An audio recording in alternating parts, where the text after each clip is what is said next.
I measure the progress of a community by the degree of progress which women have achieved. Freedom of mind is the real freedom. A person whose mind is not free, though he may not be in chains, is a slave, not a free man. One whose mind is not free, though he may not be in prison, is a prisoner and not a free man. One whose mind is not free though alive, is no better than dead. Freedom of mind is the proof of one's existence. The relationship between husband and wife should be one of closest friends. If I find the Constitution being misused, I shall be the first to burn it. Cultivation of mind should be the ultimate aim of human existence. On the 26th of January 1950, we are going to enter into a life of contradictions. In politics we will have equality, and in social and economic life we will have inequality. In politics we will be recognizing the principle of one man one vote and one vote one value.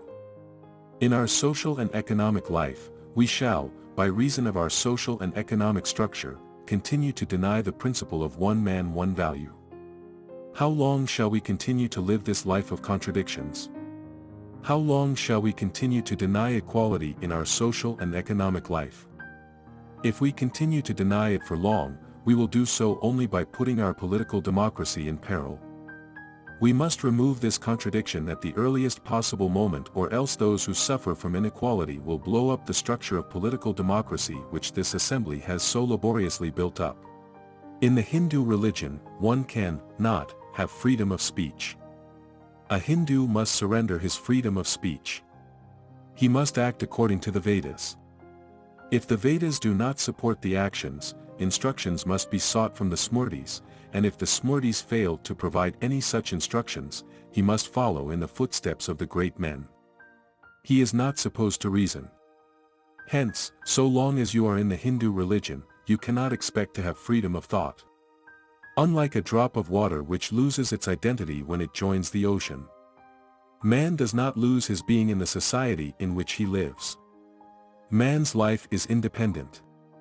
He is born not for the development of the society alone, but for the development of his self too. Constitutional morality is not a natural sentiment. It has to be cultivated. We must realize that our people have yet to learn it. Democracy in India is only a top dressing on an Indian soil which is essentially undemocratic. Life should be great rather than long. Indifferentism is the worst kind of disease that can affect people. Humans are mortal. So are ideas. An idea needs propagation as much as a plant needs watering. Otherwise both will wither and die. Lost rights are never regained by appeals to the conscience of the usurpers, but by relentless struggle. Goats are used for sacrificial offerings and not lions. Though I was born a Hindu, I solemnly assure you that I will not die as a Hindu. History shows that where ethics and economics come in conflict, victory is always with economics. Vested interests have never been known to have willingly divested themselves unless there was sufficient force to compel them. I do not want that our loyalty as Indians should be in the slightest way affected by any competitive loyalty, whether that loyalty arises out of our religion, out of our culture, or out of our language. I want all people to be Indians first, Indian last, and nothing else but Indians. Equality may be a fiction, but nonetheless one must accept it as a governing principle. The teachings of Buddha are eternal, but even then Buddha did not proclaim them to be infallible. The religion of Buddha has the capacity to change according to times, a quality which no other religion can claim to have. Now, what is the basis of Buddhism? If you study carefully, you will see that Buddhism is based on reason. There is an element of flexibility inherent in it, which is not found in any other religion. A just society is that society in which ascending sense of reverence and descending sense of contempt is dissolved into the creation of a compassionate society. It is not enough to be electors only. It is necessary to be lawmakers. Otherwise those who can be lawmakers will be the masters of those who can only be electors. I like the religion that teaches liberty, equality, and fraternity. Constitution is not a mere lawyer's document, it is a vehicle of life, and its spirit is always the spirit of age. So long as you do not achieve social liberty, whatever freedom is provided by the law is of no avail to you. A bitter thing cannot be made sweet.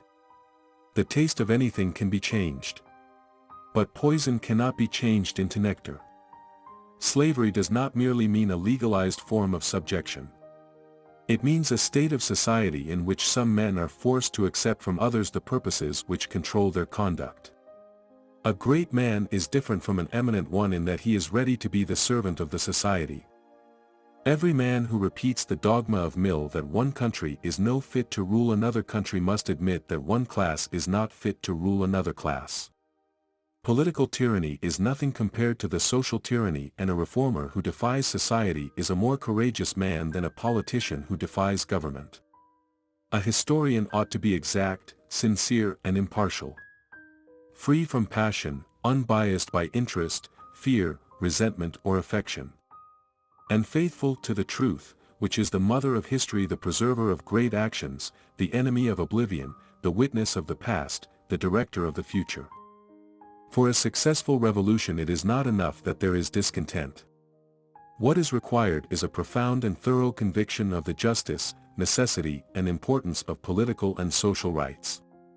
Religion is for man and not man for religion. The outcast is a byproduct of the caste system. There will be outcasts as long as there are castes. Nothing can emancipate the outcast except the destruction of the caste system. In 1931, when Ambedkar met Gandhi for the first time, Gandhi questioned him about his sharp criticism of the Congress, which, it was assumed, was tantamount to criticizing the struggle for the homeland. "Gandhiji, I have no homeland," was Ambedkar's famous reply. "No untouchable worth the name will be proud of this land." 61. Every man must have a philosophy of life. For everyone must have a standard by which to measure his conduct. And philosophy is nothing but a standard by which to measure. My definition of democracy is, a form and a method of government whereby revolutionary changes in the social life are brought about without bloodshed. That is the real test. It is perhaps the severest test. But when you are judging the quality of the material you must put it to the severest test. A safe army is better than a safe border. The basic idea underlying religion is to create an atmosphere for the spiritual development of the individual. One cannot have any respect or regard for men who take the position of the reformer and then refuse to see the logical consequences of that position, let alone following them out in action. Democracy is not merely a form of government, it is essentially an attitude of respect and reverence towards fellow men. Caste is another name for control. Caste puts a limit on enjoyment. Caste does not allow a person to transgress caste limits in pursuit of his enjoyment. That is the meaning of such caste restrictions as interdining and intermarriage. These being my views, I am opposed to all those who are out to destroy the caste system. 57". If you ask me, my ideal would be the society based on liberty, equality and fraternity. An ideal society should be mobile and full of channels of conveying a change taking place in one part to other parts. How many generations of ours have worn themselves out by rubbing their foreheads on the steps of the God? But when did the God take pity on you? What big thing has he done for you? Generation after generation, you have been used to clean the village of its garbage and God gave you the dead animals to eat. In spite of all that, God did not show you any pity. It is not this God that you worship, it is your ignorance.